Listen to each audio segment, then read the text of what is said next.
Buonasera, buon primo novembre, benvenuti a Mondo di Basket, la prima puntata del mese di novembre. Vedete che abbiamo già i nostri un po' di ospiti, abbiamo i nostri Giovanni Miceli e Giovanni Pellecchia che saluto, ciao entrambi. Ciao, buonasera a tutti. Buonasera.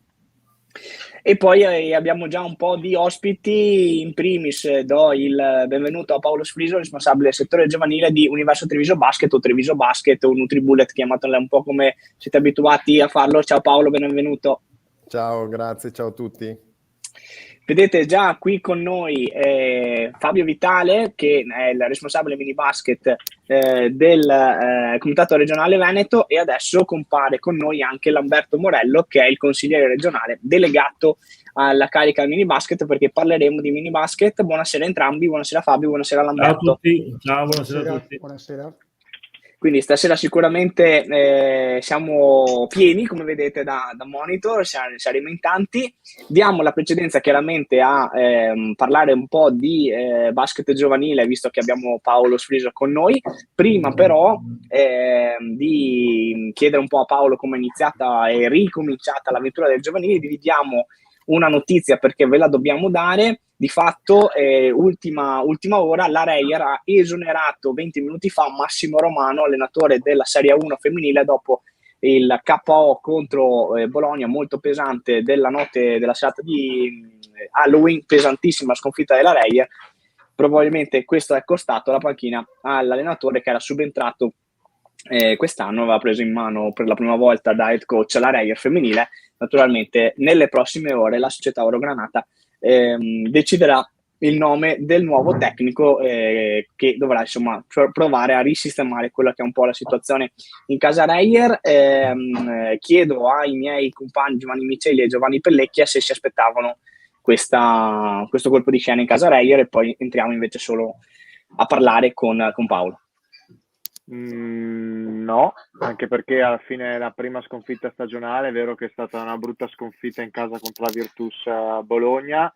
Forse ha pagato anche il fatto di aver perso la finale di Supercoppa contro il Famila Schio, avendo perso gli scontri diretti all'inizio stagione, uno in questo malo modo. Forse ha pagato questo caro prezzo, ecco. Pellecchia? Non conosco così bene le cose di casa Reyer femminile, credo che se, come diceva Giovanni, è la prima sconfitta per quanto netta e nelle proporzioni, se questa era sintomo di un malessere precedente, cioè quindi è solo la manifestazione ultima, probabilmente la società ha preso questa decisione. Se dovesse essere legato solo alla sconfitta, sicuramente dispiace e qua prendo le veci dell'allenatore, insomma, della categoria.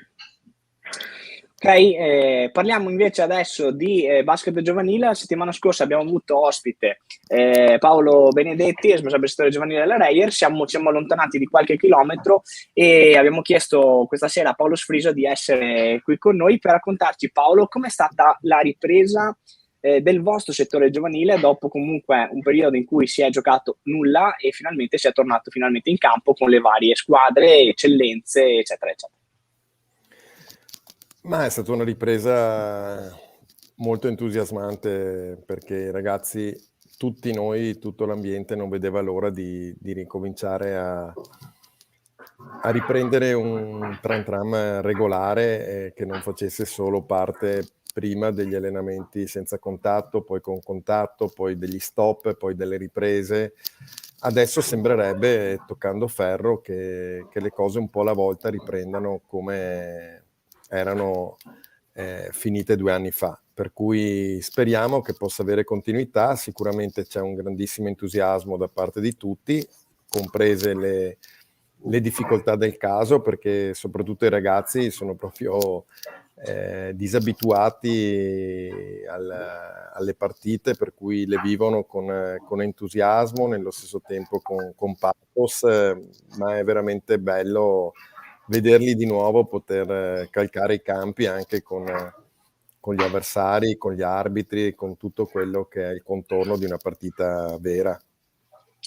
Senti Paolo, com'è gestire un settore giovanile, diciamo per dire recente, perché quello di Treviso Basket è nuovo, novello, l'avete stato costruito diciamo praticamente da zero, grazie anche all'operato insomma del presidente Vazzoler, insomma di tante persone. Adesso sei arrivato anche tu da qualche anno.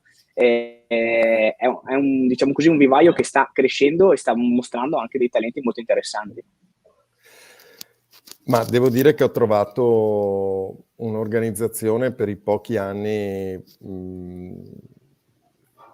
che Treviso Basket ha incominciato prima con la prima squadra e poi cercando di strutturare anche il settore giovanile. Ho trovato una grandissima organizzazione, un grandissimo entusiasmo, un lavoro fatto precedentemente in maniera impeccabile e degli istruttori veramente, veramente bravi che riescono a sopperire anche qualche volta a qualche logica, difficoltà logistica che una società così giovane deve affrontare, ma sia con l'entusiasmo, ma soprattutto con una grandissima professionalità, sono il vero motore di questo settore giovanile. Io veramente sono entrato in corsa e non posso che essere felice di essere entrato in corsa, ma veramente chi mi ha preceduto e chi sta lavorando con me ha fatto un ottimo lavoro e sta facendo un ottimo lavoro.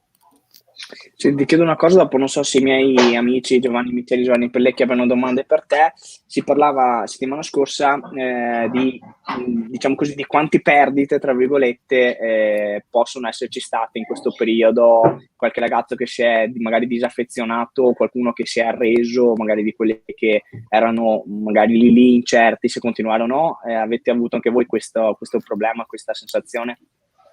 Ma più che noi direttamente l'abbiamo avuto per un'idea del responsabile organizzativo, il dirigente che è Alessio Collanega. Abbiamo verso la fine dell'anno scorso, all'inizio di quest'anno, siamo riusciti a frequentare qualche società a noi amica per poter anche dare un po' di entusiasmo, un po' di novità, il fatto di andare il sottoscritto con un altro allenatore, col preparatore fisico, e frequentare queste società, cercare di fare un allenamento tutti insieme per le diverse categorie a seconda delle esigenze delle società a noi collegate, e abbiamo riscontrato diverse lamentele da parte dei dirigenti, degli allenatori, perché hanno avuto molte perdite, vuoi perché nel periodo di lockdown e nel periodo di difficoltà di frequentare gli ambienti chiusi, tanti ragazzini sono andati, chi all'atletica, chi al tennis, chi al calcio, al rugby, cioè tutti quegli sport che si potevano praticare senza troppe restrizioni. E poi adesso anche noi riscontriamo un pochino il problema, soprattutto nelle fasce 13-14, il problema di chi è incerto se vaccinarsi o meno e quindi deve sottoporsi a un tampone ogni 48 ore. La cosa non è né diciamo economicamente ovviamente sempre sostenibile, ma anche praticamente non è facile nemmeno la prenotazione in questo momento. Per cui ci vuole una grande organizzazione da parte delle famiglie che ritengono, a torto o ragione, non entro nel merito, di non vaccinare i ragazzini. Giovannis, i due Giovannis, avete delle domande per Paolo prima di vedere che cosa, come sono andate un po' di partite dei settori giovanili e naturalmente anche di quelle di Treviso Basket? Sì, io ho un paio di curiosità soprattutto. La prima, e qui faccio valere la mia formazione di storico, che differenze rispetto al settore giovanile degli anni d'oro Benetton. E l'altra invece, che è proprio più strettamente tecnica, se, visto che comunque Treviso Basket è ripartito ed è ritornato in A1 e alla grande, cioè facendo anche i playoff l'anno scorso, se nella formazione, nella strutturazione del settore giovanile comunque l'obiettivo è quello di creare giocatori da prima squadra e quindi da alto livello, altissimo livello. Allora, le due cose vanno insieme, nel senso che per quanto riguarda il confronto, il paragone con gli anni d'oro, diciamo, individuiamo intorno agli anni 90 del settore giovanile della Benetton, che di fatto credo per diversi anni consecutivi ha partecipato anche con discreti risultati alle finali Under 15, Under 17, Under 19 categorie attuali, che una volta si chiamavano allievi, cadetti e juniores. Al di là delle affermazioni, dei titoli, la cosa più gratificante è stata in quegli anni aver portato alla prima squadra i vari Mordente, Bulleri, Marconato, Cararetto, chi è arrivato direttamente diciamo nella prima squadra della Benetton come Marconato o come Bulleri, o chi ci è arrivato indirettamente perché ha avuto un periodo anche milanese, Marco Mordente, dopo essere stato cresciuto nel nostro vivaio, poi è andato a Milano, poi è ritornato come giocatore affermato, e lo stesso cammino poteva avere Roberto Chiaci o altri ragazzi. Cararetto stesso è andato altrove a fare le fortune, in questo caso di Siena. Però diciamo che è stato un periodo formativo molto importante per noi allenatori e diciamo così abbiamo avuto molta soddisfazione, non tanto non solo a livello di risultati, perché oggettivamente ci sono stati, ma anche proprio, come dicevi tu Giovanni, la vera mission di un settore giovanile è comunque, che sia il settore giovanile di una squadra di serie D o C o in questo caso A, è cercare di promuovere dei ragazzi per la prima squadra. Ovviamente più si alza il livello più difficile, perché diciamo che produrre un giocatore per la serie C piuttosto che per la serie B è relativamente un po' più facile. Pensare di far uscire dal settore giovanile un ragazzo di 19 anni, 18 anni, già pronto per giocare in Serie A1 è veramente quasi improponibile. Di Doncic ce n'è veramente forse uno ogni 40 anni e quindi bisogna avere un po' di pazienza, cercare di seguirli anche nel loro percorso dai 19 ai 21-22 e sperare che possano esserci, come è successo ad esempio per questo ragazzo che sta giocando da noi, Bortolani, che comunque comincia ad avere 21 anni e comincia a dire la sua anche in un campionato importante come quello di A1, in una squadra diciamo così arrembante come quella di Treviso Basket. Ci vuole un po' di pazienza, però sicuramente l'obiettivo è quello e secondo me abbiamo anche dei ragazzi che possono ambire nel prossimo, magari non nell'immediato, ma nel prossimo futuro di poter dire la loro. Ricordiamo tra l'altro Treviso Basket che per motivi diciamo così vari ha fatto vedere la sua meglio gioventù in un momento difficilissimo dopo il trittico diciamo così di Champions League, e subito dopo c'è stata la partita di Supercoppa contro Milano, quindi sicuramente l'avversario peggiore che si poteva affrontare, però questi ragazzi al di là del risultato ci hanno messo la faccia, ci hanno messo la voglia, non si sono tirati indietro contro insomma, una corazzata contro quella meneghina. Credo che anche quello sia stato una bella vetrina, no Paolo? Al di là del risultato che poi insomma magari ha detto quello che doveva dire. Sì, scherzosamente dicevo, ho detto anche al nostro head coach, ho detto sono passati direttamente dalle partite under 16, interrotto il campionato a metà stagione all'Eurolega, perché si sono trovati ancora prima di riprendere le partite, in questo caso under 19, si sono trovati a competere con Heinz, con Rodriguez, con Datome, Melli e compagnia. Credo che per loro rimarrà un ricordo indelebile di aver calcato quel parquet con tali avversari.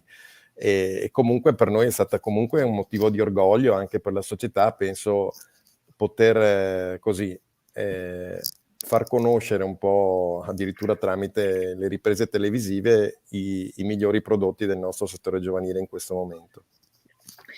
Andiamo a vedere cosa è successo nel campionato Under 19, così magari poi Paolo ci può anche dire insomma come sono andate queste prime uscite. Under 19 eccellenza. Gio, vuoi leggerli tu? Vuoi dirci qualcosa tu, Gio Miceli, visto che mi hai chiesto di leggerli, così ti teniamo caldo dopo per la parte femminile. Allora, questo è l'Under 19, giusto? Sì, eccellenza, sì. Ok, allora vediamo che Trento ha vinto con Venezia 96 a 73, Bassano raggiunge una vittoria netta contro Rosignano 109-57, Cividale vince contro il Leoncino, una partita tiratissima 58-56, Vicenza perde in casa contro il Petrarca Padova 86-78, Mestre perde in casa proprio contro Treviso 85-67 e Uderzo sconfigge tra le mura amiche nettamente la Tezenis Verona 92-52. Questi sono i risultati di questa giornata. Paolo, questa vittoria a Mestre, al di là della rivalità tra, diciamo così, più sentita dai tifosi che non dalle società, che cosa vi ha detto? Ma ci ha detto che se non giochiamo sempre al massimo delle nostre possibilità, qualsiasi campo può essere per noi difficile, perché innanzitutto Mestre è una società ben organizzata e che sta facendo anche un esperimento interessante, perché con la squadra Under 19, appunto quella con cui abbiamo giocato, più credo 1 o 2 innesti di qualche ragazzo un po' più grande, disputa anche un campionato seniores, per cui è impegnata su 2 fronti e credo che questo in minima parte possa essere, soprattutto in questa prima fase, un po' penalizzante, perché magari i ragazzi passano nel giro di 3 giorni da un tipo di basket a uno completamente diverso, perché quello giovanile è più frizzante, più di corsa, probabilmente un basket di Serie C viceversa è un basket più ragionato, dove incontrano dei giocatori più esperti, un altro modo di giocare. Però sicuramente è un esperimento interessante, perché i ragazzi intanto riescono a recuperare un pochino, perché fanno 2 partite alla settimana e poi comunque fanno un'esperienza importante. Noi il primo tempo abbiamo giocato una partita forse un po' insufficiente, soprattutto come intensità difensiva, e poi nel secondo effettivamente abbiamo prodotto una buona prova sia contro la loro difesa individuale, e anche quando si sono messi a zona abbiamo trovato buone soluzioni, quindi questo ci fa ben sperare per le prossime. Speriamo di continuare così, anzi possibilmente di migliorare partita dopo partita, prendendo anche confidenza con le gare, ecco. Scendiamo di categoria, andiamo all'Under 17 eccellenza. Qui invece sapete che sono divisi i gironi, girone est e girone ovest. Partiamo dal girone est, questo te lo rubo io, Gio Miceli, dopo ti lascio l'ovest. Vittoria larga di Venezia su Padova 97-56, vittoria ha fatto finish invece di Vigo Dazzare sulla Rucker Academy San Damiano 82-80. Altra formazione invece per Treviso, che ha battuto il Leoncino, quindi nell'altro derby Treviso-Venezia, più Treviso-Mestre in questo caso, 75-38, e larga vittoria invece del basket Mestre su Oderzo 78-37. Nel girone ovest, Gio Miceli, aspetta che ti metto i risultati, perché quelle sono le prossime partite, vai. Perfetto. Allora Trento è andata a vincere sul campo del Play Basket 92-55, la vittoria netta di Padova 91-60, e poi la Tezenis Verona che batte nel derbissimo Vicenza 69-54. Matteo, prima di parlare di questi risultati, volevo un attimo fare una domanda io a Paolo, perché volevo sapere, dopo insomma le tante assenze, è vero che è ancora presto, ma si sono visti cambiamenti nel gioco? Ma meglio, ci sono più difficoltà a riprendere, insomma, a tornare a giocare, o più o meno la voglia, l'energia dei ragazzi alla meglio, e comunque le partite sono spettacolari, insomma? Bah, la voglia e l'energia sicuramente c'è, e probabilmente in qualche caso può essere anche per certi versi controproducente, nel senso che magari l'animosità e la voglia di dimostrare qualcosa, o di dimostrare, ma non tanto per egoismo, ma anche di dimostrare a ogni giocatore, a se stesso, i progressi fatti, magari dovendo giocare diversi mesi senza la difesa, quindi concentrandosi soprattutto sulla tecnica individuale per necessità, non essendo previsto il contatto, e questo secondo me un po' snatura quello che è un gioco, diciamo, di squadra, no?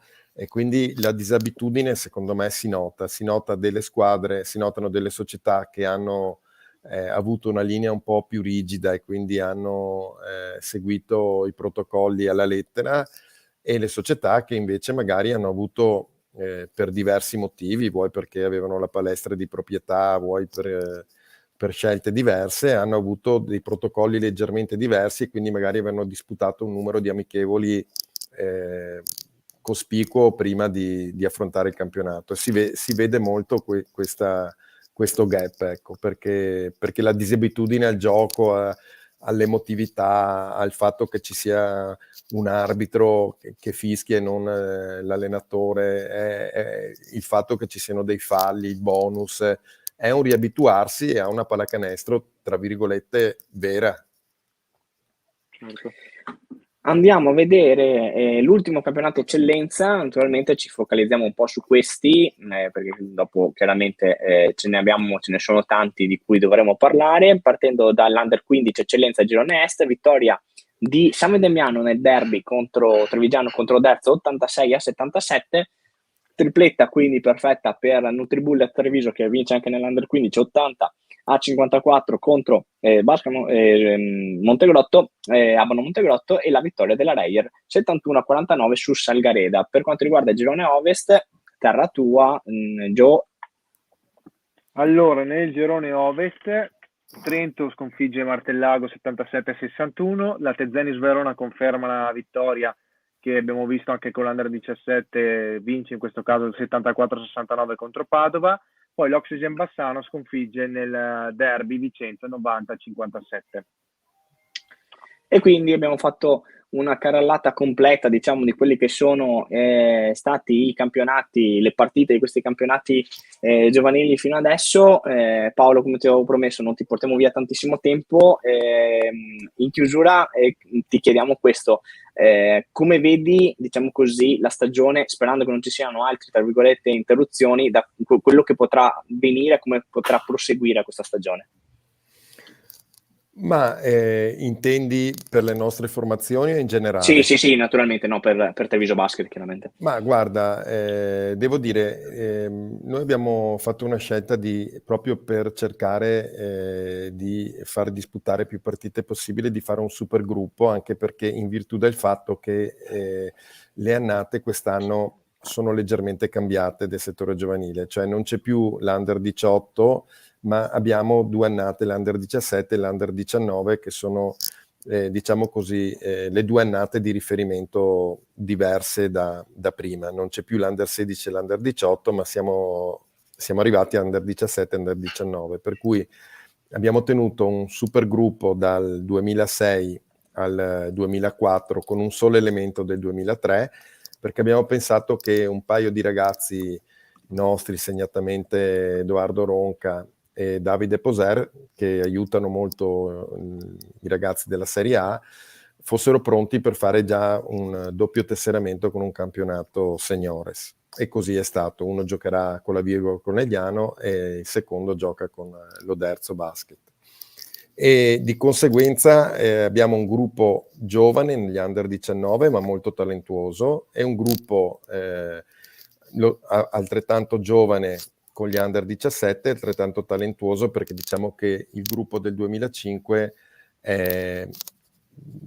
completa sia i 2006 con l'Under 17 che i 2004 con l'Under 19, per cui sono molto incuriosito di vedere dove possono arrivare, ma sono ragazzi che secondo me potranno dire la loro e combattere con tutti nonostante la giovane età.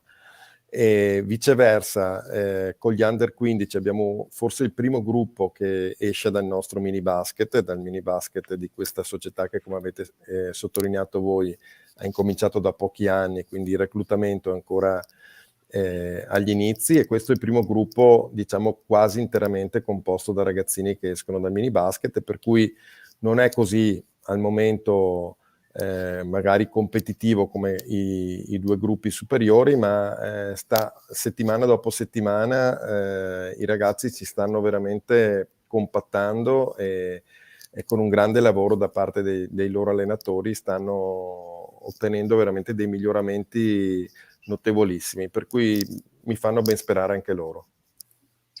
Bene, grazie a Paolo Sfriso, grazie a Simone Fregonese che naturalmente mi ha messo in contatto diretto con te, grazie a Treviso Basket, naturalmente in bocca al lupo anche alla società del presidente Vazzoler che mercoledì è attesa da un importante incontro di Champions League che potrebbe valere insomma un pezzettino di un altro sogno da cullare in questo inizio di stagione, e buon lavoro a te Paolo e a tutti i tuoi allenatori e istruttori a Treviso Basket. Grazie moltissime, alla prossima. Grazie, ciao Paolo. Grazie, ciao a tutti. mille. Ciao. E allora, come promesso, adesso ci dedichiamo a parlare di mini basket con i nostri, diciamo così, guru del settore, partendo da Lamberto Morello, che ringraziamo per essere con noi, il consigliere regionale di FIB Veneto, e Fabio Vitale che è il nostro responsabile mini basket, e ve li mettiamo anche vicini uno all'altro così li vedete meglio, così noi ci mettiamo sopra modalità e commissione d'esame, e quindi vi chiediamo adesso credo che partirà Lamberto per dirvi naturalmente, per chi ci ascolta, cominciate a fare un po' di condivisione di passaparola, visto che parliamo di mini basket, perché dopo le categorie giovanili siamo pronti, o diciamo siamo in imminenza di ripartire anche con i campionati, le partite del settore mini basket, giusto Lamberto? Esatto. Intanto buonasera a tutti e ti ringrazio Matteo, ringrazio anche i Giovanni per questo invito un po' inaspettato, diciamo, perché non siamo abituati a questo genere di condivisione con gli altri. Saluto tutto il pubblico, ho visto che sono passati dei messaggi di saluto e ringrazio. Allora, il mini basket è quello che ha subito di più, secondo me, il fermo della pandemia. Siamo fermi da febbraio del 2020, quindi sono 20 mesi più o meno. Bloccato tutto con la scusa che non c'era la possibilità nel tempo dopo di vari tamponi, non tamponi, vaccini, non vaccini, praticamente si è ricominciato a lavorare in estate di quest'anno del 21. La volontà, comunque i programmi c'erano, ci sono sempre stati, perché fin dall'inverno scorso si parlava sempre di ripartenza, però non si sapeva quando, perché i protocolli praticamente ci hanno sempre negato la possibilità di tornare, soprattutto in palestra, a fare attività fuori. Non si poteva giocare, non si poteva toccare, scambiare la palla, e quindi capite che non era un modo per far giocare i bambini. Sì, giocavano tra di loro, ossia ognuno per conto suo con la loro palla, però non era questo il modo per coinvolgerli. C'è stato un passaggio anche di consiglio, quindi abbiamo finito il consiglio precedente con una chiusura, siamo ripartiti con il consiglio regionale nuovo, proseguendo la chiusura dell'attività. Quello che ci siamo detti a livello di consiglio è stato quello di dedicare più possibilità e anche incentivare il più possibile, sforzarsi il più possibile per far ripartire questo settore. Ricordiamoci che quest'anno ci sono bambini che hanno smesso di giocare in categoria Aquilotti, che quest'anno si trovano a giocare in Under 13 e quindi praticamente hanno perso, non dico 2 anni, ma 1 anno e mezzo di preparazione mini basket, e questo ci fa pensare insomma su come ripartire. La volontà è stata quella a livello nazionale di creare questa giornata denominata Trofeo del Centenario del 18 e 19 di settembre, dove praticamente si è dato inizio a questa nuova attività, questa ripartenza. A livello nostro, Veneto, se vi ricordate, fino a qualche anno fa ci eravamo, tra virgolette, inventati questo trofeo Winter Game, dove praticamente davamo la possibilità a tutte le società mini basket, abilitate mini basket, che avevano la possibilità di cominciare l'attività prima di Natale, di farlo già senza aspettare i trofei classici che iniziano di solito dopo Natale. E abbiamo voluto, il Consiglio regionale ha voluto ripartire con ancora questa tipologia di trofeo. Adesso tutte le parti tecniche, dopo Fabio che è più tecnico di me ve le spiegherà meglio, però diciamo dovremmo riuscire a far giocare sti ragazzini esordienti, aquilotti ed eventualmente anche scoiattoli in questo periodo che andrà dal 15 di novembre a prima di Natale, in maniera molto easy. Ogni società fa quello che può, senza impegni, senza stress di giocare per forza, quindi se ce la fa si gioca, sempre con tutte le regole che ci sono, con i protocolli che ci sono, e quindi bisogna attenersi a questo e vediamo come andrà a finire, insomma. Ecco. Insomma, diciamo che, come avete sentito, anche il mini basket insomma, è pronto per ripartire, quindi insomma, fra 15 giorni i più piccoli potranno insomma, tornare ad assaporare l'emozione del basket giocato, e credo che sia anche una bella soddisfazione per loro. Fabio, chiedo a te, chiaramente, che poi adesso sarà la parte più pratica,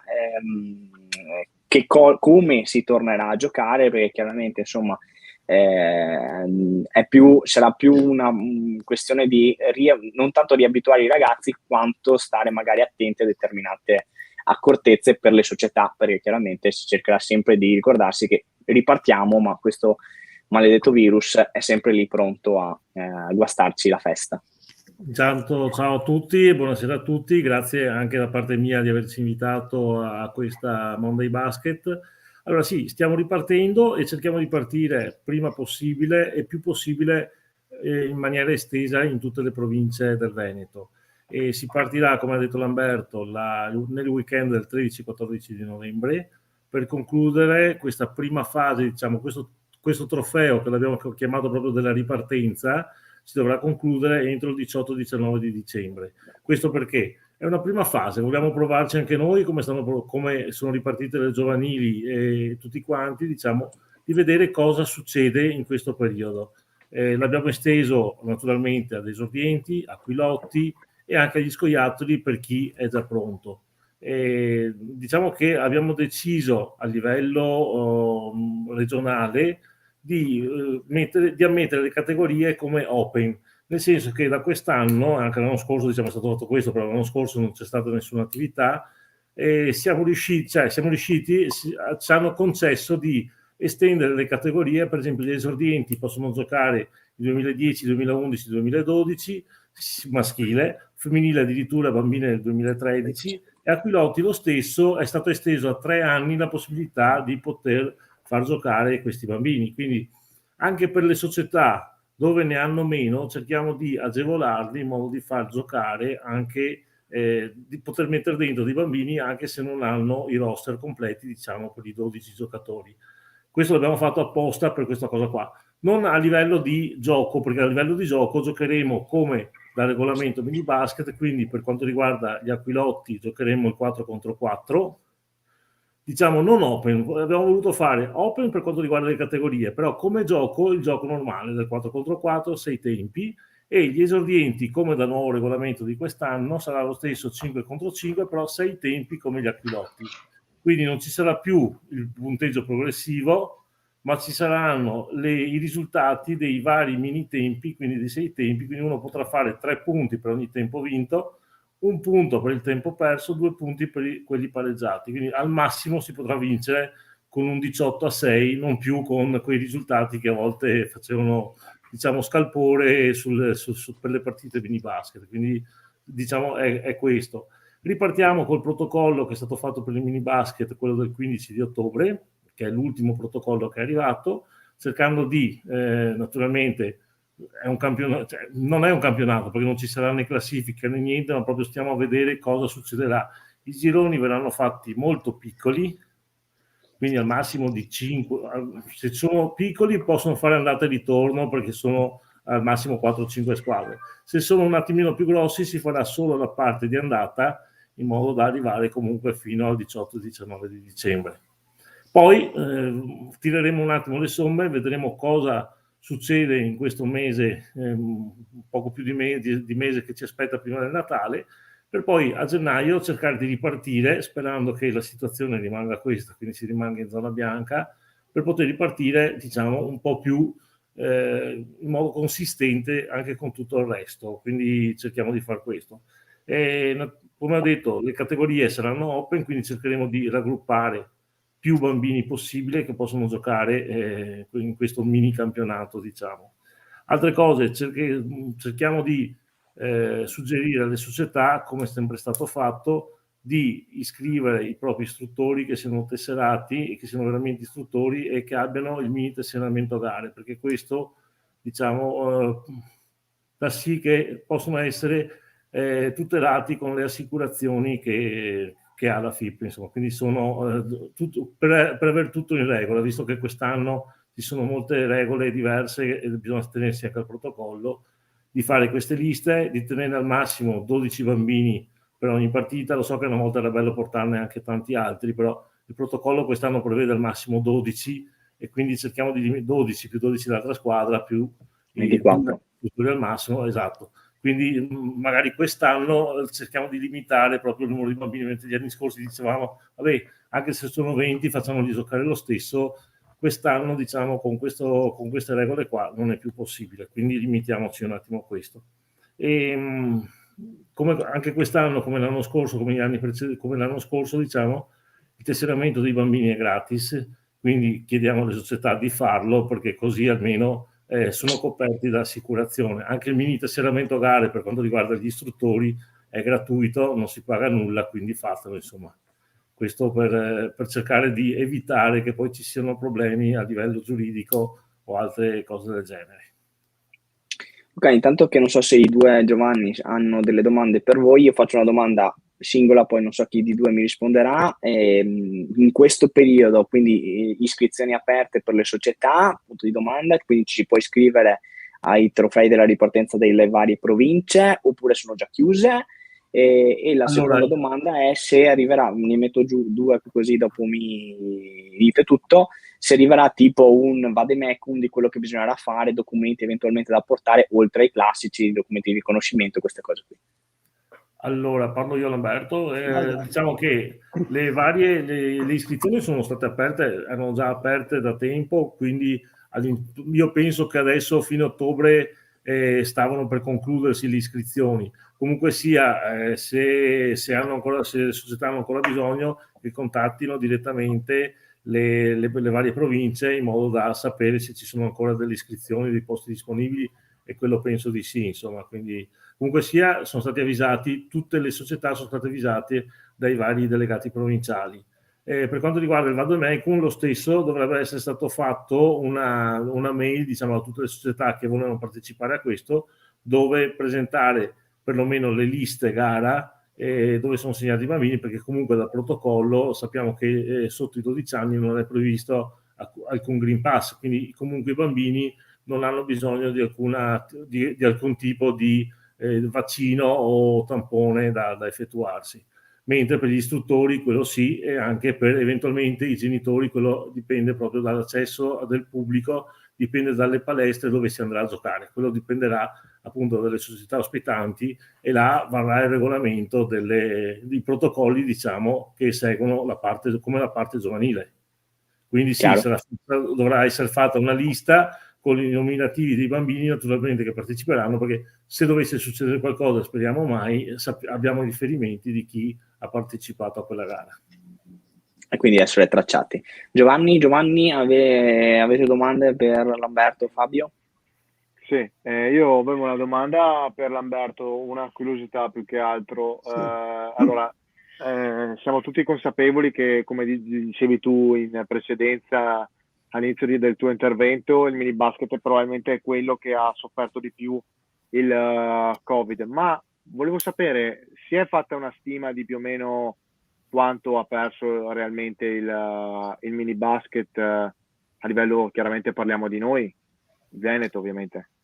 Allora, c'era una stima nazionale di cui si collimava anche con il Veneto e si parlava ad ottobre di un 50% in meno. Okay. È vero che magari tanti ci stanno ancora pensando. Parlo a livello personale, nella società che dirigo ho visto che c'è stato un calo del 30-40%. Tanti non si sono più fatti vedere, tanti genitori hanno paura di portarli, tanti si sono dati a sport all'aria aperta, quindi magari anche individuali. Adesso sta in noi, secondo me, con un po' di fortuna, cercare di riportarli in palestra il più possibile. E diciamo che la botta l'abbiamo sentita, ma credo l'abbia sentita un po' tutto lo sport, parliamo di Certo. sport di squadra al chiuso. Diciamo, scusami, posso intervenire anch'io? Certo. A livello di iscrizioni comunque all'inizio dell'anno magari non le abbiamo, adesso che partiranno magari i mini campionati, quelle cose che là, allora le società inizieranno veramente ad iscrivere anche i bambini, perché adesso ci sono ancora i periodi di prova, queste cose qui, e dopo si accumula tutto su una volta, ed essendo, diciamo, che non abbiamo dei tempi di chiusura dei tesseramenti a livello mini basket, quindi le società magari stanno cominciando a rimettere dentro tutti quanti i nominativi e quindi iscrivere i bambini, anche se dovrebbe essere fatto proprio per il discorso assicurativo, insomma sarebbe meglio iscriverli, è gratuito, però ti dico, molte società sono ancora indietro, anche perché alcune, col discorso che ci sono state belle giornate fino a poco fa, diciamo non avevano ancora cominciato a fare attività in palestra, quindi facevano ancora all'aperto, visto che il clima era ancora che permetteva di farlo, quindi non avevano ancora raccolto, diciamo, tutte quante adesioni o iscrizioni. Quindi io penso che speriamo di ridurre il gap, diciamo, ad un 20-30% di perdite rispetto agli anni scorsi. Comunque sì, c'è stata una perdita, però sembra che la cosa stia ripartendo, ecco, diciamo così, è proprio la ripartenza del mini basket, anche perché anche adesso mi intrometto su questa cosa qua, stanno ripartendo anche i corsi per gli istruttori, che era 2 anni che erano fermi anche questi. Sta partendo un corso a Venezia dove c'erano la prima giornata, c'erano 35 nuovi istruttori, diciamo, che partecipavano al corso, ne partirà uno a San Martino di Lupari, un altro a Verona, quindi stiamo già ripartendo anche con quelli, insomma, anche perché le società hanno bisogno anche di istruttori, perché la carenza non è stata solo a livello di giocatori, ma anche a livello di istruttori specialmente e di arbitri, perché naturalmente se c'era un contatto con una persona positiva, le persone dovevano rimanere in quarantena, e quindi chi lavorava a volte ha rinunciato a continuare a fare l'istruttore proprio per non perdere, tra virgolette, il lavoro vero e proprio.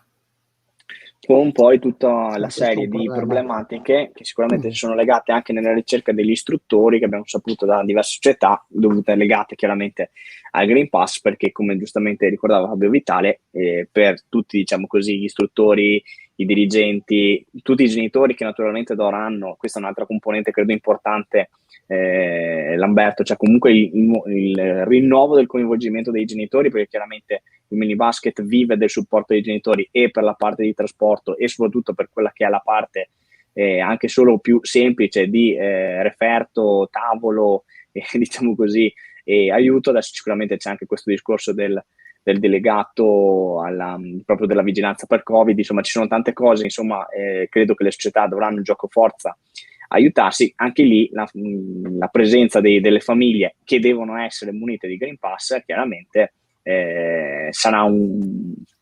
ha potuto essere più o meno un problema, speriamo che non lo sia, perché pian pianino insomma questo strumento più o meno su cui noi non vogliamo sicuramente porre giudizi, però questo è lo strumento che ci è stato dato e questa è l'unica via che abbiamo per poter far giocare i nostri e i vostri figli e ritornare chiaramente a fare l'attività che ci piace tanto. Per fare una sintesi, credo, no, Lamberto? Sì, no, hai ragione. Volevo dire che questo problema del calo della percentuale di praticanti e di persone che aiutano non riguarda solo il mini basket, riguarda anche il settore giovanile, riguarda anche il settore senior, perché tanti ragazzi che magari giocavano in categorie promozione, Serie D, Serie C, Eccolo. che magari svolgono un lavoro importante che gli dà da vivere, perché di pallacanestro sicuramente a questi livelli non si vive, preferiscono scegliere tra lavoro e giocare a basket, preferiscono lavorare. La stessa cosa vale per gli arbitri. Un altro problema, adesso estendo il problema del calo delle presenze sul settore sia arbitrale, ufficiali di campo. Ci sono tanti minorenni che, non essendo più accompagnati dai genitori perché hanno paura, perché non hanno il vaccino, perché non hanno il Green Pass e qua là, mollano. Tanti ufficiali di campo, stessa roba. Praticamente c'è un calo da quel che ho capito attorno al 25% in meno di tesserati CIA. A livello istruttori credo sia la stessa cosa, istruttori e anche allenatori. Quindi tutta questa ripartenza, secondo me va fatta a larga scala, non solo a livello mini basket. Ci dobbiamo coinvolgere di più nel mini basket, perché, ripeto le parole che avevo detto a febbraio, secondo me dal mini basket parte tutto, nel senso, il coinvolgimento del mini basket fa sì che tra 5-10 anni avremo ancora giocatori, avremo ancora istruttori, avremo ancora allenatori, avremo arbitri, ufficiali di campo, dirigenti appassionati che verranno a vedere le partite. Se noi lasciamo perdere questo momento e non ci coinvolgiamo e non ripartiamo con il piede giusto, con l'esperienza che avevamo da prima, quindi sappiamo come ripartire, sarà un problema. Quindi il fatto che ad ottobre ci sia almeno il 50% e dopo riprendiamo e arriviamo al 20%, 30%, 15% in meno, secondo me è già una conquista. Insomma. L'importante è adesso scaldare i motori con questo trofeo della ripartenza, cercare di coinvolgere più persone possibili, bambini, genitori, istruttori, ex giocatori che ci diano una mano, sperare che tutto vada bene in maniera tale dal 1° di gennaio coordinarsi, organizzarsi per partire da grande fino a quest'estate. Posso dire solo una cosa, Matteo?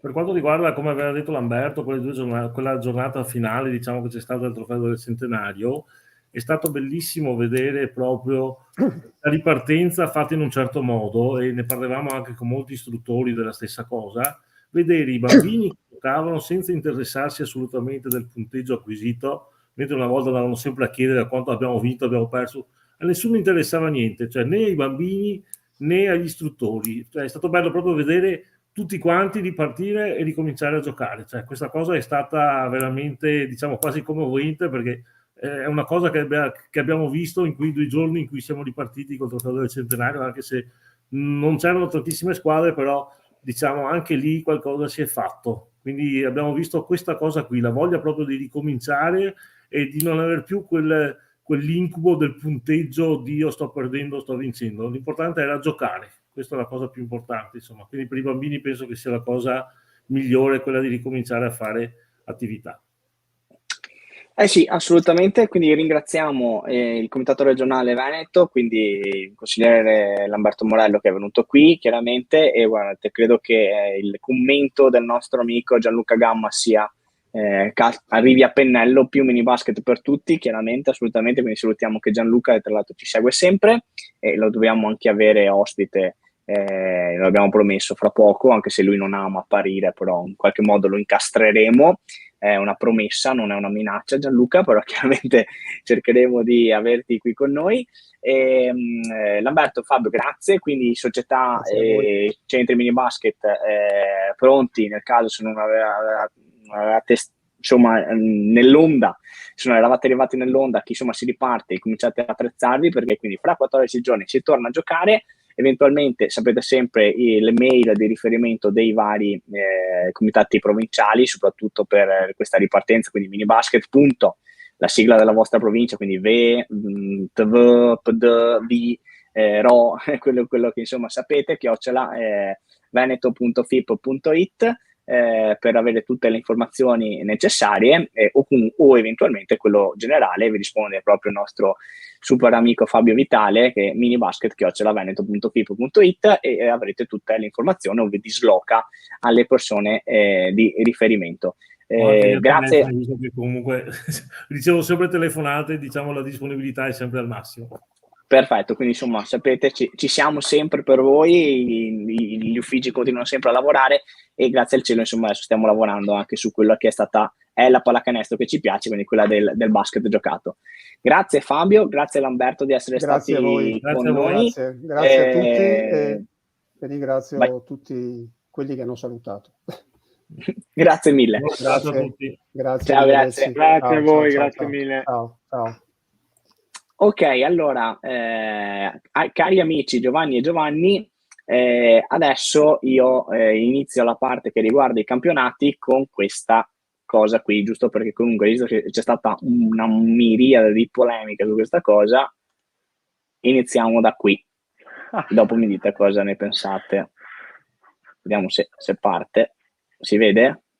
Sì. No, vabbè, ma penso che non ci sia bisogno di vederla, sappiamo cosa succede. Beh, va bene, insomma, rivediamo, sono gli ultimi 3 secondi della partita tra Brindisi e Venezia e finisce così.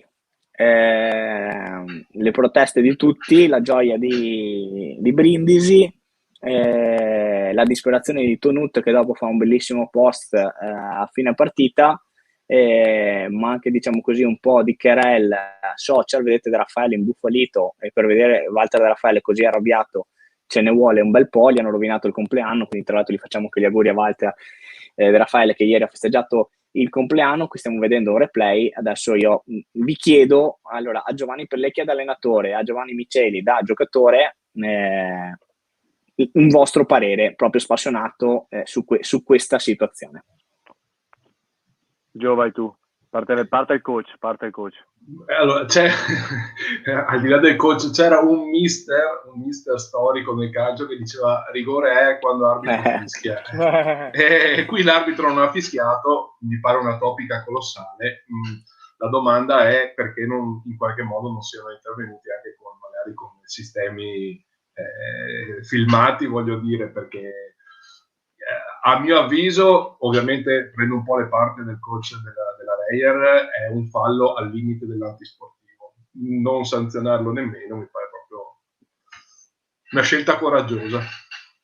Qualcuno ha detto che Tonut doveva andare dentro con la mano sinistra, la partita era finita con la vittoria della Reyer, giusto per salvare, diciamo così, no? Per dividere Ponzio pilatamente le colpe. Mi sento di dire che chiaramente poi al di là della scelta diciamo così tecnica di Tonut, qui c'è evidentemente un contatto. Poi chiaramente noi facendo questa trasmissione anche come federazione non dobbiamo difendere nessuno. È chiaro che poi giro a te la domanda, Gio, da giocatore, un dubbietto ti viene su questo contatto, cioè se non si fischiano questi contatti un dubbio viene. Sì, allora per me un contatto del genere è sempre fallo, ma adesso io non so, non credo la palla almeno quanto ho visto io non la tocca mai, però comunque in un contatto del genere normalmente viene sempre fischiato fallo. Da giocatore, insomma, o ex giocatore, come vogliamo, posso dirti la reazione che ci sarebbero state secondo me nelle panchine, che ci sono state a Venezia, vabbè, avete capito, insomma, l'incredulità, ecco, generale, insomma, del non fischio. E a Brindisi secondo me la panchina non dico che se l'è risa, però si è resa conto di essersi salvata da un bel rischio, perché quello lì è fallo in tutte le categorie, perché veramente, ma proprio per la violenza anche se vogliamo, del contatto, cioè è fallo sempre.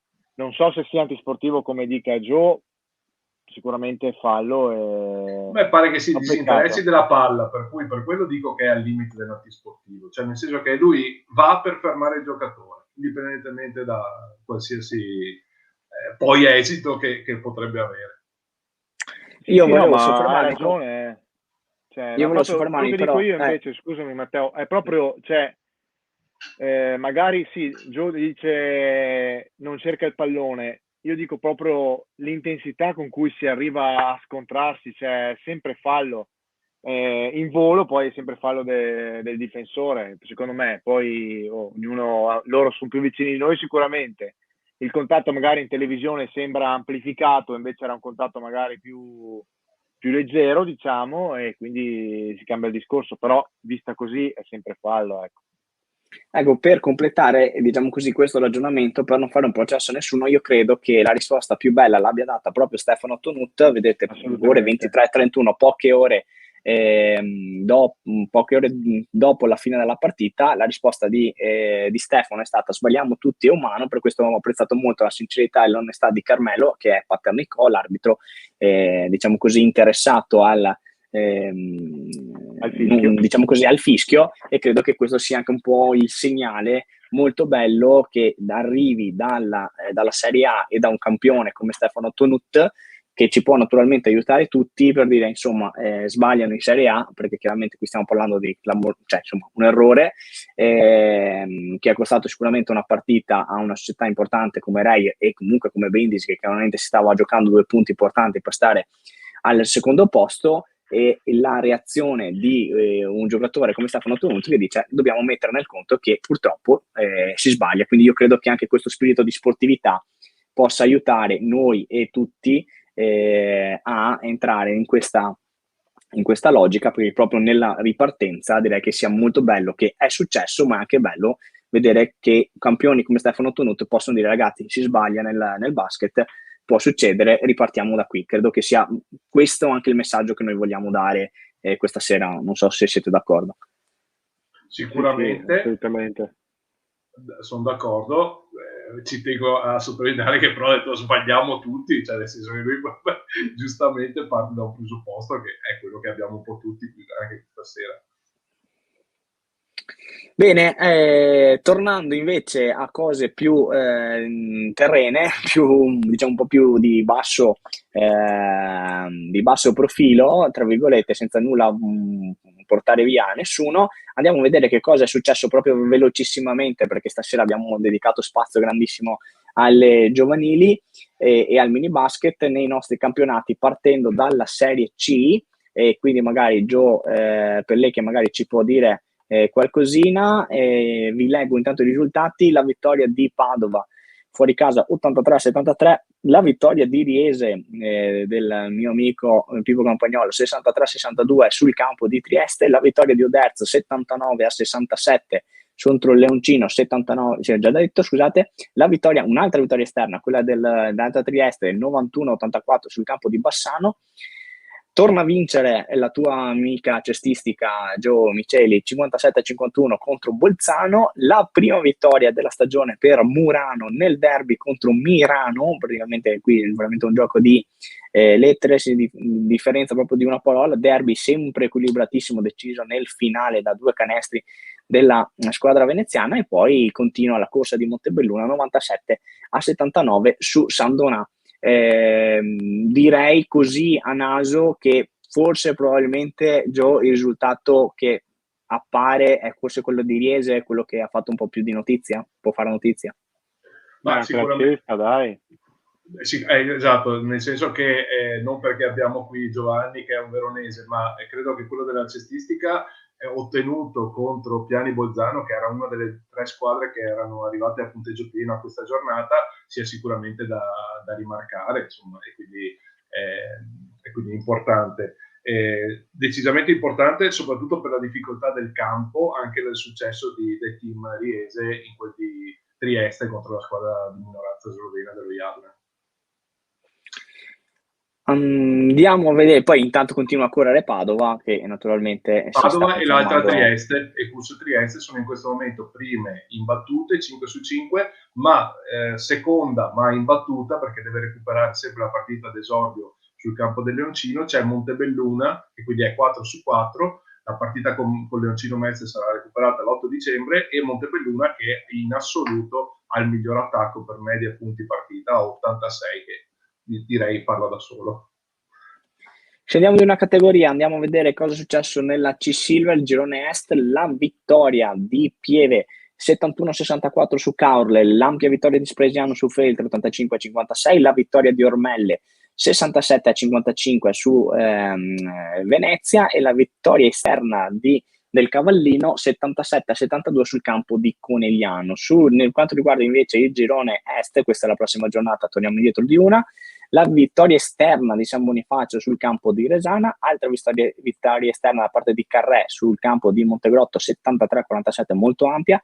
Terza vittoria esterna di giornata, quella di Roncaglia sul campo di Altavilla Vicentina 59-66, e poi la vittoria interna di Salzano 85-67 contro il Petrarca Padova. Così a occhio mi viene da dire, Gio, che nel girone Ovest soprattutto è stato completamente saltato il fattore campo. Gio, sì, uno dei due. I risultati dicono questo, in realtà si confermano un po' quelle che secondo me sono le vere corazzate, cioè Salzano e la stessa Play Basket Carré, anche se so che ha avuto, che purtroppo sta accusando degli infortuni. Ieri Chemello, che aveva assegnato 14 punti e 7 assist, quindi insomma, ha inciso notevolmente nella vittoria, mentre non perché sia padovano, però rimarcherei invece il successo di Roncaglio ottenuto sul campo di Altavilla, che è un'altra delle squadre forse più attrezzate dell'intero girone.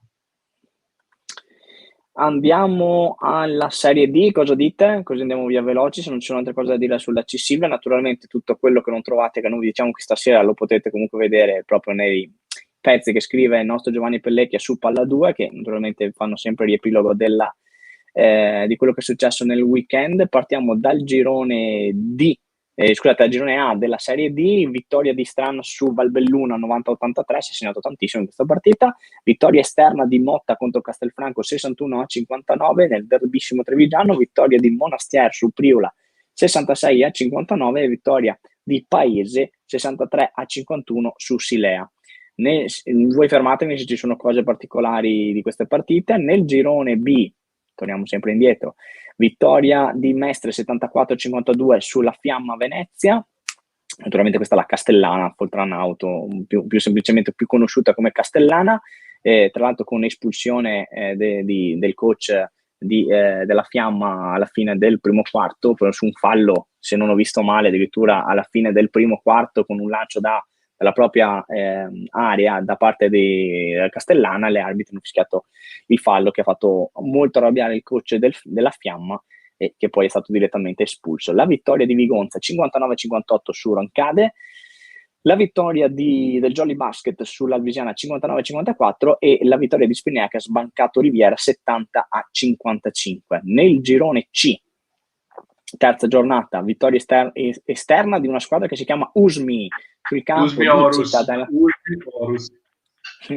Sul campo di Cittadella, qualcuno ce la racconterà adesso. Vittoria di Solesino 86-43 su Vigo d'Arzere, vittoria di Rovigo su il Cus Padova 72-61, vittoria di Mestrino sulla Propace Padova 72-66. Com'è stata questa vittoria esterna, Gio?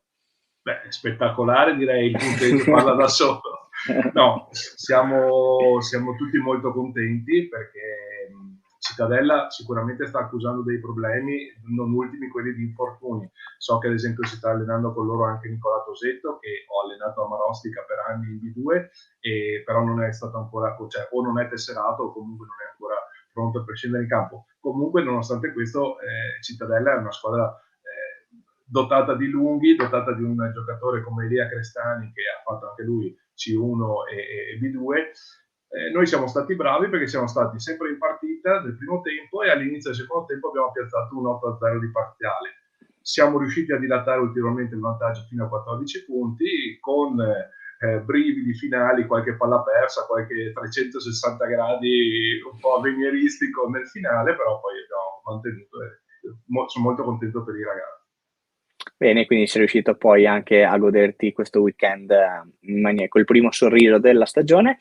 Nel girone D, che è l'ultimo della Serie D, la vittoria esterna di Schio sul campo di Vicenza, l'affermazione dell'altra Vicenza 72-69 su Pescantina, la vittoria esterna di Breganze sul campo del Leo Basket 84-78 e l'altra vittoria esterna, quella della Buster Verona sulla Virtus Isola 69-63. Questo è quello che ha raccontato i 3 campionati senior per quanto riguarda i maschili. Andiamo a vedere velocemente anche i femminili, perché giustamente non è che non ci interessano, anzi, perché naturalmente ci regalano tante emozioni. Il girone Est ha visto la vittoria di Pordenone sul campo di Cusignacco 76-68, la vittoria di Trieste 64-50 su Marghera, vittoria esterna della ginnastica triestina sulla Casassa 52-46 e la vittoria di Muggia su Spresiano 69-66. Il girone Ovest invece ha visto la vittoria di Rovigo 63-40 su Bolzano, la vittoria esterna di Gattamelata su Sarcedo 77-40, è stata rinviata il 4 di dicembre Abano contro Montecchio Maggiore e la vittoria esterna delle Lupes, no, questa è ancora la giornata prima, non sì, perché no, la Serie B non si è disputata. Ecco, perfetto, ecco, c'era il turno di riposo, quindi stavamo dicendo una cosa che non c'era, invece si è giocato la seconda giornata della C femminile, con il girone Est che ha visto Motta battere 90, la Mestrina espugnare nel derby con Venezia 70-69, proprio il campo dell'Arsenale, la vittoria del Cus Padova 68-52 nell'altro derby, quello contro il Basket Giovanni Lupe, e la vittoria di Conegliano contro Milano 62-52, Conegliano che quando va a Milano riesce a fare sempre grandi remontade, come era successo l'anno scorso, anche quest'anno, terzo e quarto con Super Francesca Marchioni, che è riuscita a trascinare le sue compagne a un grande risultato, con Conegliano che si mette assieme a Padova in vetta alla classifica. Nel girone Ovest invece Belvedere ha imperversato su Alpo. Gio, cosa è successo qui? 65-33. Vai con i risultati, poi ti dico.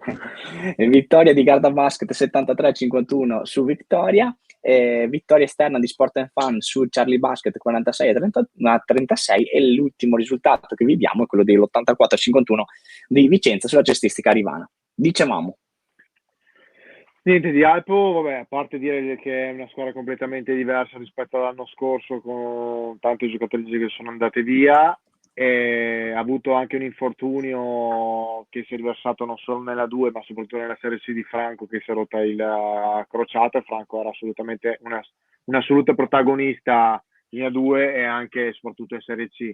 A dire di questo, comunque ha giocato a mio avviso contro una delle corazzate, la prima gara in trasferta, una sconfitta dura. Adesso dovranno essere bravi i coach a far metabolizzare questa partita, perché poi iniziano i derby veronesi, quelle sono partite molto sentite, con Garda che è imbattuta, ha vinto il derby con San Bonifacio, e dunque questo comunque, Teo, mi permetto di dire, è un girone secondo me molto molto interessante, ecco, ne vedremo delle belle. Tanto giustamente ci scrive Adriano, papà Fox Volping, ne sappiamo insomma uno dei nostri amici, fotografo per eccellenza soprattutto nell'ambiente padovano. Non scriviamo più su Polla 2 campionato di promozione, ci stiamo riattivando chiaramente anche per poter continuare a offrirvi naturalmente un focus sul campionato di promozione, che naturalmente sono tanti quest'anno adesso i campionati, anche noi ci dobbiamo risistemare. Flavio Camporese ci dice: importante vittoria delle Lupe in Serie 1, chiaramente sì, un risultato importante quello delle Lupe, che naturalmente ci prego, naturalmente cercheremo sempre di attivarci. Se avete proposte o comunque cose da scriverci, mandatecele sempre a Palla 2. Dicevamo, per quanto riguarda invece la 2 femminile, e poi chiediamo a Gio Pellecchia come è andata la Serie B maschile. I risultati di questo weekend per le nostre squadre hanno detto che purtroppo per Treviso non c'è stato niente da fare contro Sanga, 56-38, gara molto molto già insomma ben gestita da Sanga. Ha sfiorato il colpaccio Ponzano, che ha veramente costretto Udine ai diciamo così, agli straordinari, con qualche diciamo così polemichina nel finale, però la vittoria di Udine è arrivata 53-49 dopo che Ponzano di per sé ci aveva messo il naso avanti a un minuto dalla fine. La vittoria di Alpo, che si è imposta d'autorità dopo l'aver vinto il derby su Torino 79-58, mentre non c'è stato niente da fare per Vicenza contro il Basket Team Crema. Mi sento di chiederti, Gio, ma mi sembra che Crema stia facendo un campionato, assieme a Brixia stiano facendo un campionato a parte in questo girone nord. Guarda, guardavo proprio ieri, fatalità, le statistiche, Crema viaggia a 88 punti di media segnati a partita, che per il basket femminile, anche nel maschile, sono un'enormità. È una corazzata, Vicenza chiaramente ha ancora 0 vittorie, ma non era questa la partita da cui doveva ripartire. Dovrà farlo invece nella prossima giornata. Come potete vedere sul campo di Torino, Vicenza è chiamata a provare ad espugnare il campo piemontese per trovare la prima vittoria stagionale. Complimenti a Ponzano. Alpo ha fatto un primo tempo non all'altezza, poi ha letteralmente dominato il secondo tempo, vincendo la seconda partita consecutiva, mentre per Treviso, anch'essa ancora con 0 sconfitte, ma il calendario anche trevigiano non è stato proprio dei più facili in questo esordio in Serie A2, ecco. E il prossimo turno, come vedete, Alpo avrà un esame di maturità dopo queste 2 vittorie sul campo proprio di Sanga. Treviso proverà a cercare il colpaccio sul campo di Bolzano, l'altra bolzanina invece arriverà in terra trevigiana per sfidare Ponzano, che dopo le 3 sconfitte consecutive vorrà cercare di portare a frutto, diciamo così, le 2 occasioni sprecate e con Alpo e proprio e con Udine, per tornare a fare punti, e naturalmente anche con l'inserimento di Brunelli nella squadra sicuramente qualcosa di più si è vista, mentre Vicenza, come diceva giustamente Giovanni Micheli, proverà a smuovere la classifica sul campo di Torino. Giovanni Pellecchi invece sul campionato di Serie B, cosa ci puoi dire? Dopo siamo veramente in chiusura, stasera abbiamo super sforato. Nel campionato di Serie B continua la marcia solitaria di Mestre, 5 su 5 per la squadra di coach Ferraboschi. Hanno battuto in casa per 81-71 Bologna 2016, allenata da una vecchia conoscenza del basket italiano in generale, che è Gregor Fucca. Partita sempre in controllo. Vicenza ha vinto invece il derby sul campo della Rucker San Benignano per 76-72. Partita sempre in equilibrio. Vicenza ha messo la zampata finale nell'ultimo minuto e mezzo, però è un risultato avvalorato da le percentuali al tiro, 49% dal campo rispetto al 40% dei trevigiani, e un leggero predominio al rimbalzo, 36-31. Da registrare la prima vittoria stagionale di Virtus Padova, grazie soprattutto a una prestazione importante di Isacco Lovisotto, sempre prodotto di Treviso, settore giovanile di Treviso, che fin qui era stato un po' un oggetto anonimo. Invece ha fatto una doppia, 17 punti con 3 su 5 da 3 e 12 rimbalzi. Padova ha sempre controllato la partita con qualche brivido, un 12-0 di parziale subito alla fine del primo tempo, e poi 2 palle perse che hanno riportato Desio riavvicinata nel finale, comunque 69-66. Ultima, Jesolo ha perso in casa con Web e Cividale, che però è forse la vera corazzata di questo girone, e quindi è un risultato che ci può stare. Domenica prossima a Rubano ci sarà Virtus Padova Jesolo derby. Bene, direi che veramente per questa sera vi abbiamo fatto una puntata a rovescio, perché solitamente ci dedichiamo prima ai senior e poi alle altre cose, però insomma è stata una serata diversa dal solito. Abbiamo già l'ospite per la prossima settimana, ma non lo svegliamo, però diciamo che sarà la prima presenza in rosa, vero Giovanni Micheli? Assolutamente, ma non facciamo né nome. La prima presenza in rosa, esatto, di Monday Basket per questa stagione 2021-2022. Magari vediamo se non sarà l'unica, perché insomma vedete che anche stasera abbiamo avuto 3 ospiti, quindi un po' alla volta si sta evolvendo. Io naturalmente vi ringrazio Giovanni Micheli e Giovanni di essere stati qui con me questa sera, perdendo tutti. Okay. Ecco, ci siamo tornati forse adesso, mi sentite? Sì. Buona serata a tutti. Ecco, sei tornato Matteo, perfetto. Buona Esatto. serata a tutti. Buona serata, grazie a tutti. Grazie a tutti e buona settimana, buon basket.